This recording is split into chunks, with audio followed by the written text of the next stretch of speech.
So Aminata Marah, Yes. who is a registered provisional psychologist at Sojourn, and myself, Tara Boothby, who is a psychologist at Sojourn.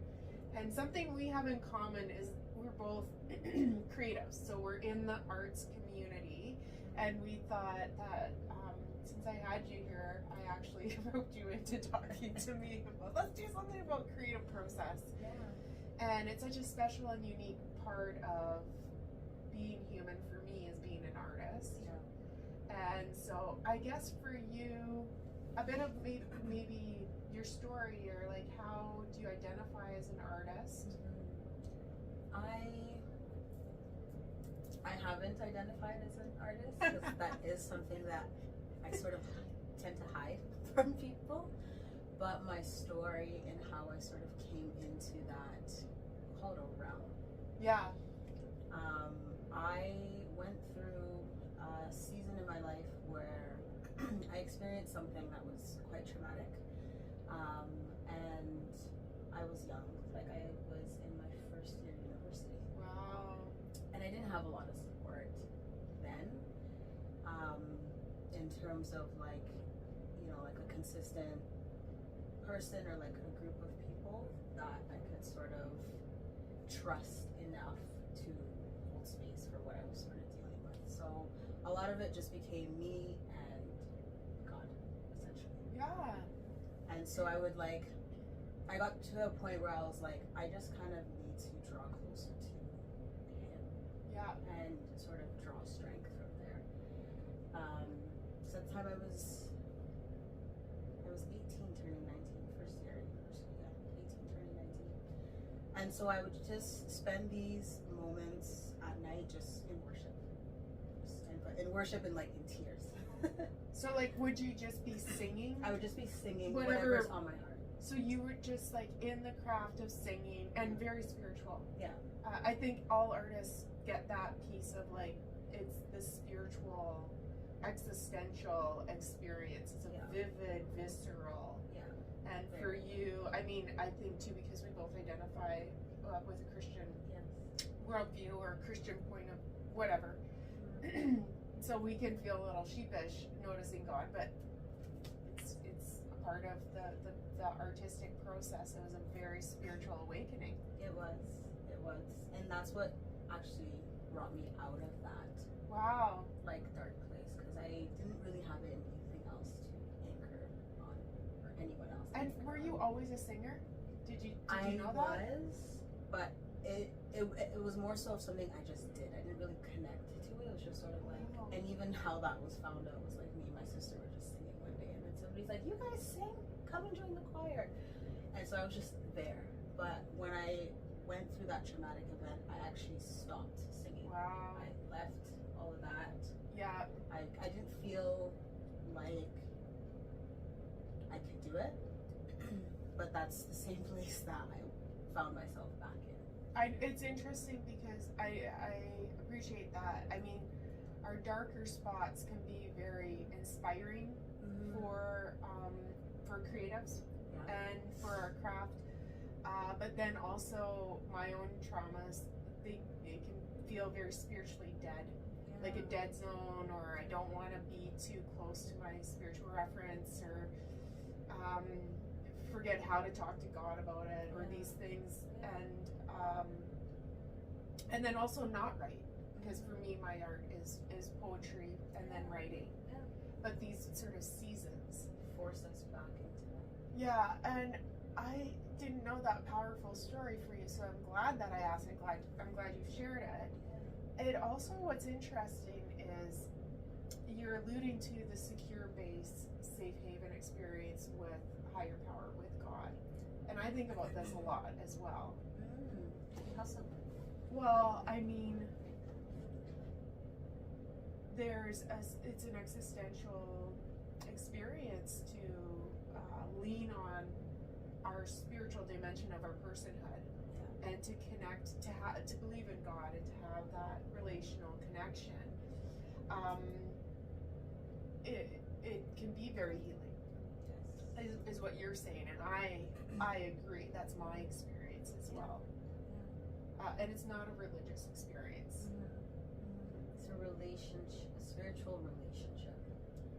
A spiritual relationship. And when you talk about your creative process, the beginning, that story, and all the different parts of that, what you call dimension, it is relational. It's not, I don't know if you would even notice a religious part of that encounter and that experience. No, because it was nothing I had like learned from, like, this is how you deal with these kinds of things based on your faith, and it was just sort of like I had nothing else. Yeah. Yeah, I had nothing else, and I felt like I had no one else that could hold space in that way but Jesus. Yeah. Yeah. No, fair enough.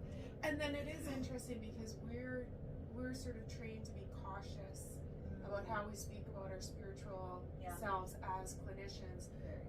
But my original research, my first thesis was on the wellness wheel and our social, emotional, intellectual, physical, occupational, spiritual selves. Okay.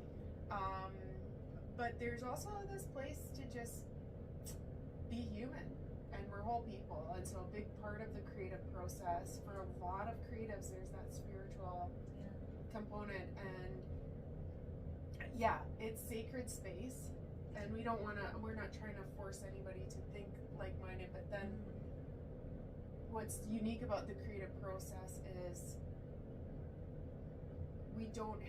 there's nothing about art that is trying to force somebody.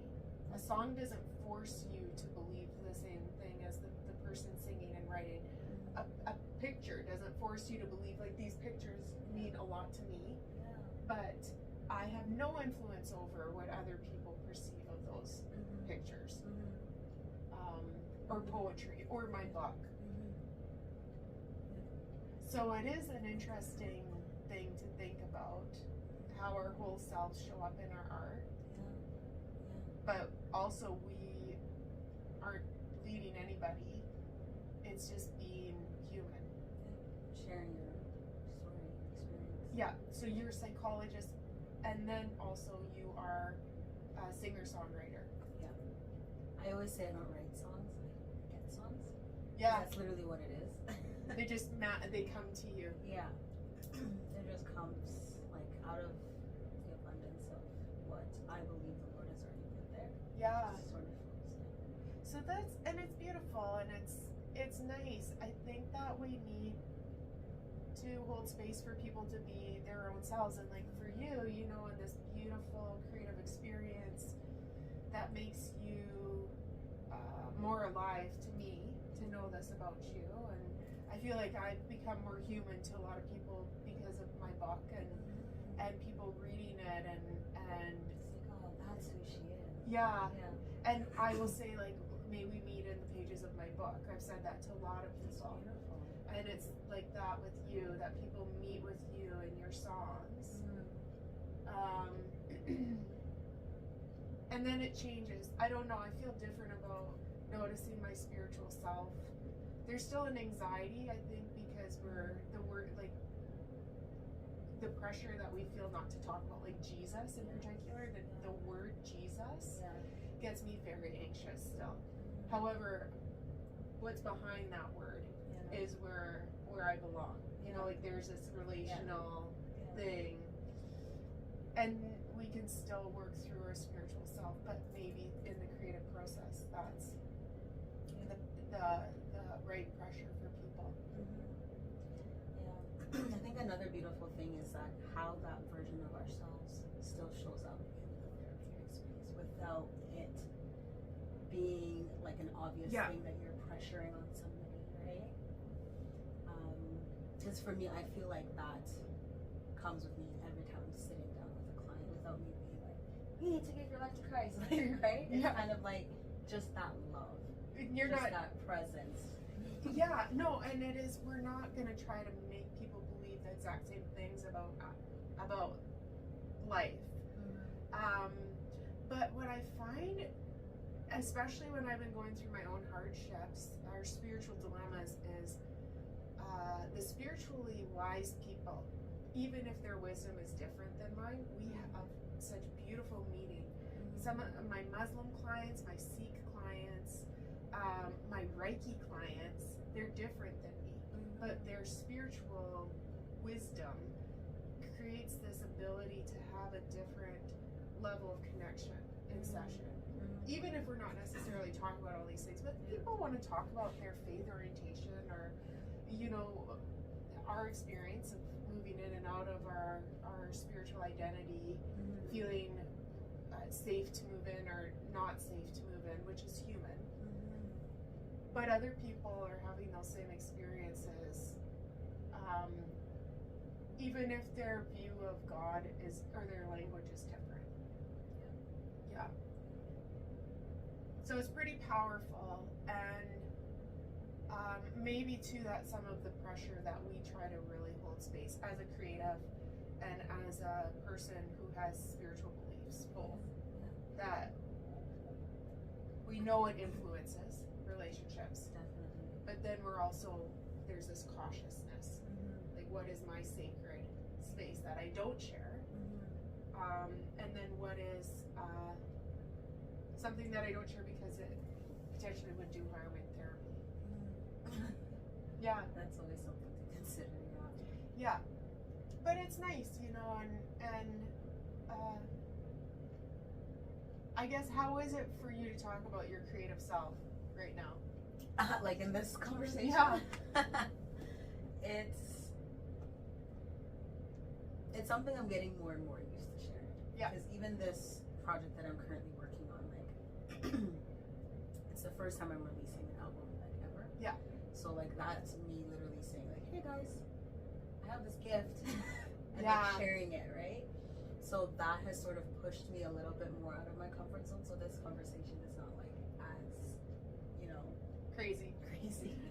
But so you have, your project is an album. It will be coming out. We'll talk more about it down the road when you have it more solid, Yes. so that we can talk more specifically about the album. Yeah. And it's really exciting. And then I don't know how it is for you, Aminata, but like for me, writing my first book, and expecting that I'm going to write more, that's my anticipation. It's the sense of participating. You know, I think that sometimes people have a misconstrued understanding of like, oh, well, if you write a book, or if you do an album, or if you're on TV, or you're this, and then like this fantasy. And I mean, I always wanted to write, so I did think about what would it be like. The actual experience of giving life to a creative project at this level. For me, it's very different, and it feels so embodied, which I didn't expect. Like Fulfilling, but not like a success thing. Like, it's not like, okay, I achieved my ultimate to-do list or a bucket list thing. It doesn't have that like false sense of hurrah. It's more of this like, oh, this is what it is. This is really lovely to participate in. It's a creation.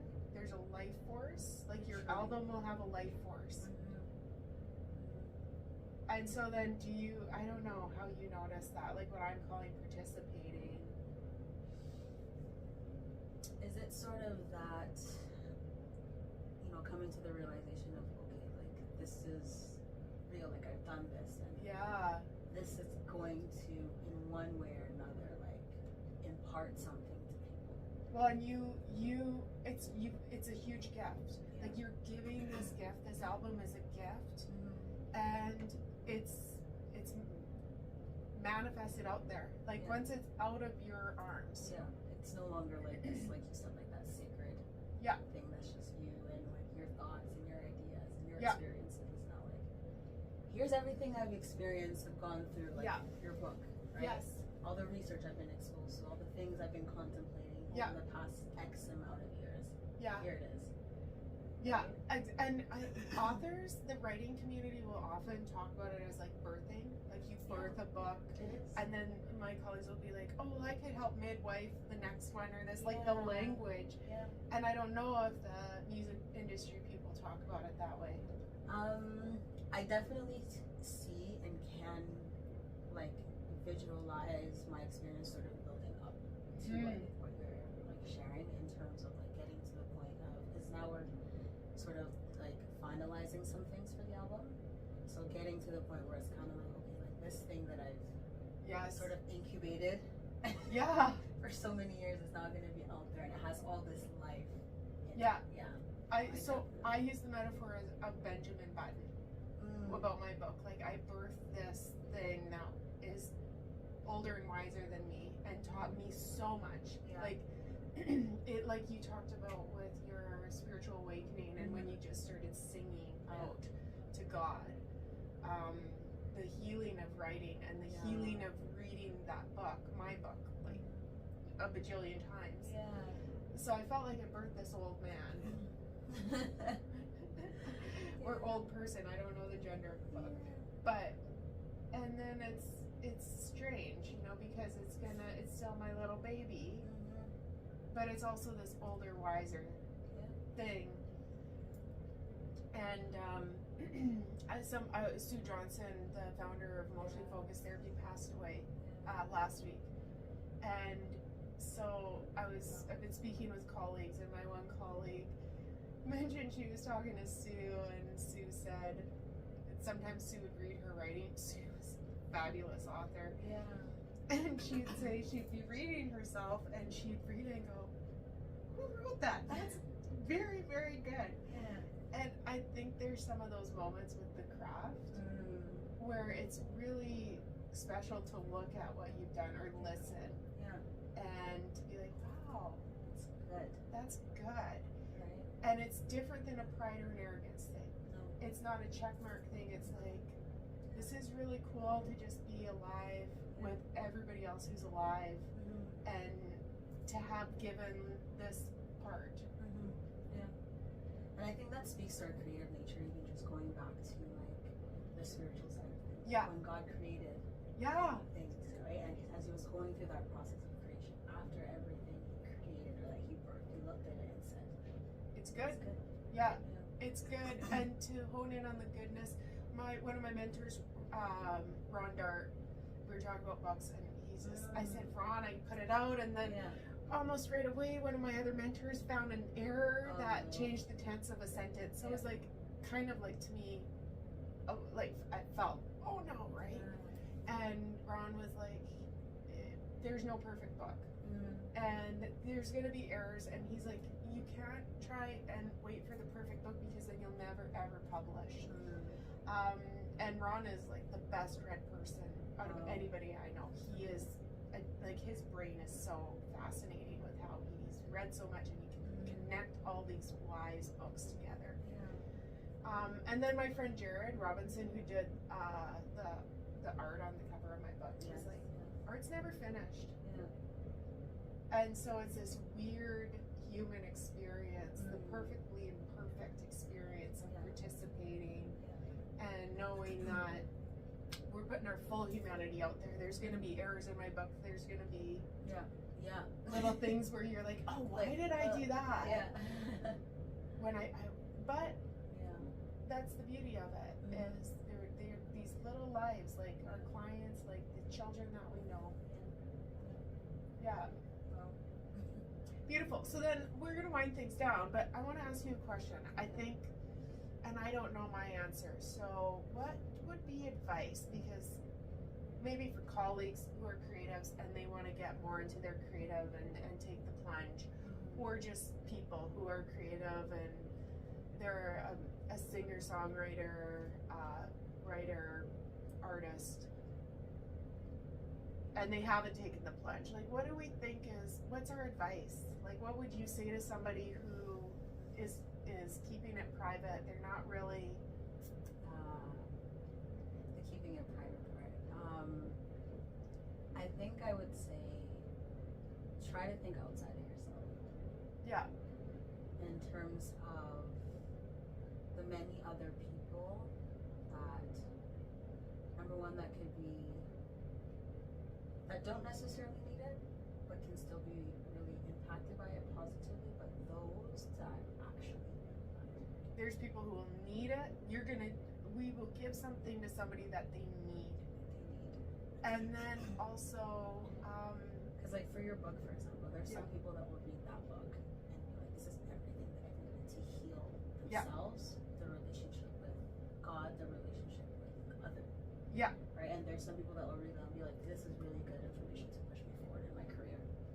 Yeah. Similar to the album, there'll be some songs on there where it's like, these were the words that I've been feeling, but I haven't had language for it. There'll be the people Right. who put your album on and they will just repeat, Yeah. or the song that listen to for like 4 days in a row, and then there'll be some people who are like, this is good, but they're not going to listen to the same song for Yeah. 4 days. Yeah. And I think that's it, like the greater sense of participating. So if you are creative and you want to, or if you're creative and you don't want to, push yourself as you can when you can. And it is a transformative, a corrective epiphany, I will say, of participating in the fullness of who I am. And I don't regret it. Even though it's scary and hard, and then I feel like vulnerable, or that there will be people who don't like me, and what are they going to say? And but I wouldn't change it. And that's what's gonna make you great. That's what's made you great, and is gonna continue to make you great. Yeah, or have the great experience. So even with writing, or your album, who knows our influence? Like maybe 10 people read my book and 10 people listen to your album. Hopefully more, because I love my book, and I think your album, I can't wait to listen to it. I think you love it too. So hopefully lots of people are impacted. But I wrote my book for me. You didn't tell me this, but it sounds like you made your album for yourself. You made the album you needed to hear, right? Yeah. And then everything else is just a bonus. So if that's, for whomever needs to hear some of this stuff, it's scary. Aminata and I are professionals, we're psychologists, but it's scary, and it's been hard for us, and we've had to push ourselves, but we both did, and we're both glad that we did. Exactly. It's beautiful to participate. It definitely is. It's very rewarding. And it is that, like, both of us in our experiences are noticing that we were deeply spiritually impacted and drawn to think more fully about our spiritual beliefs. So just know that. I don't know if that's going to be true for everybody. I kind of think it is. So be prepared that not only does your view of self and your view of the world around you and people get challenged, but both of us have had. I am more embodied in my spiritual identity having done this project. It sounds like you too. Oh yeah. So, buyer beware.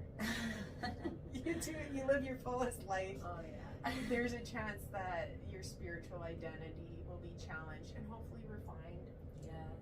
Yeah. That's a conversation for another day. We'll do that. Refinement of the process. I like Aminata, so hopefully we're gonna do more of these, because it's fun to just talk and to share our conversation for other people to listen to, and hopefully somebody's inspired.